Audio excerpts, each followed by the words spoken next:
Salut à tous, aujourd'hui on se retrouve pour mon premier tuto qui consiste à débrider sa moto 50 cm3. Nous verrons en 4 étapes comment procéder au débridage. Dans un premier temps, nous nous intéressons au débridage du pot d'échappement, ensuite du pignon de sortie boîte, du carburateur, puis enfin du débridage de la boîte à air.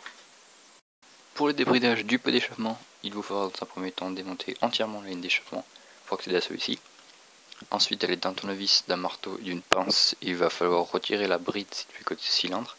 Donc pour cela, il suffit de taper dessus avec le marteau et le tournevis et de le récupérer avec la pince. Donc voilà à quoi ressemblera le pot une fois la bride retirée. Dans un second temps, vous pouvez choisir de débrider ce qu'on appelle le corps du pot. Pour cela, il va falloir découper le pot au milieu et retirer ce qu'on appelle la chambre de combustion. Mais à savoir que pour réaliser cette étape, il vous faudra par la suite ressouder le pot.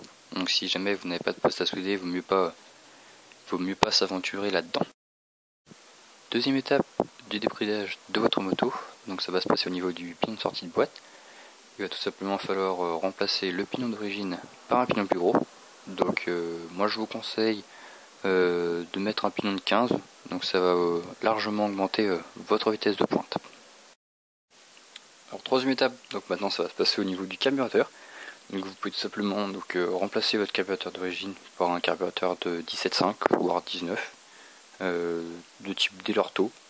Le changement du carburateur va permettre une plus grande arrivée d'essence, ce qui va augmenter la puissance de votre moteur.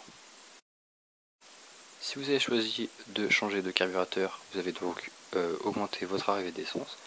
Il va donc falloir augmenter votre arrivée d'air.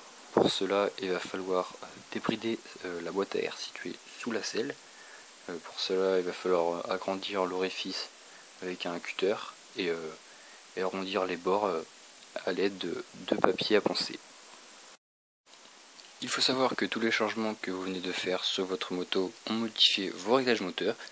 Il va donc falloir régler votre carburateur.